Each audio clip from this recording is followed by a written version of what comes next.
एक बंजर पृथ्वी 4 अरब वर्ष पहले। पृथ्वी उस समय एक नरक थी। आकाश काला था, हवा विषैली, समुद्र उबल रहे थे और धरती पिघली हुई चट्टानों से भरी थी। हर जगह बिजली गिरती, ज्वालामुखी फटते और आकाश में धुआं तैरता था। यह जीवन के लिए नहीं, विनाश के लिए बना संसार था। लेकिन यहीं, इसी अराजकता में, प्रकृति एक चमत्कार की तैयारी कर रही थी। आद्य महासागर, प्राइमोडियल ओशन। धीरे धीरे पृथ्वी ठंडी होने लगी। जब बारिश 10 लाख वर्षों तक लगातार हुई तो समुद्र बने, विशाल, गहरे और गर्म। इन्हीं जलों में मिली खनिज, धातुएं, कार्बन, नाइट्रोजन और ऊर्जा। एक आदर्श प्रयोगशाला जहां जीवन की पहली रचना होने वाली थी।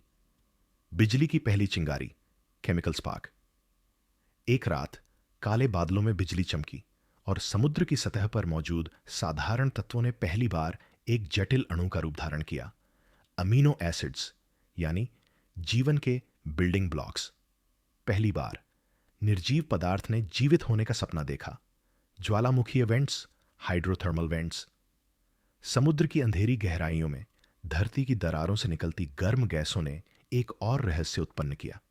मीथेन, सल्फर और धातुओं ने मिलकर छोटे सेल जैसे बूंद बनाए, प्रोटोसेल्स। वे जीवित नहीं थे, पर वे याद रखते थे, बढ़ते थे और बदलते थे, जैसे सृष्टि धीरे धीरे सीख रही हो। जीवन कैसे बनाया जाता है? पहली प्रतिकृति, फर्स्ट रेप्लिकेटर, आरएनए वर्ल्ड। और फिर वह क्षण आया जिसने सब कुछ बदल दिया। एक अणु ने खुद की नकल बनाना सीख लिया। आरएनए, जीवन का पहला संदेशवाहक। यह छोटा सा अणु प्रतिलिपि बनाता, गलतियां करता और उन्हीं गलतियों से बेहतर बनने लगा। यही था प्राकृतिक चयन का जन्म। पहला जीवित कोशिका, 3 अरब 50 लाख वर्ष पहले।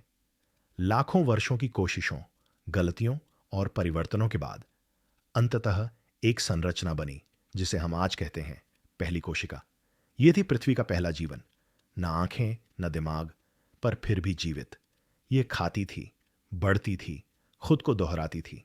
यही छोटी सी कोशिका आगे चलकर पेड़ बनेगी, जानवर बनेगी, इंसान बनेगी। जीवन कोई चमत्कार नहीं था, यह प्रकृति की सबसे सुंदर गणित थी।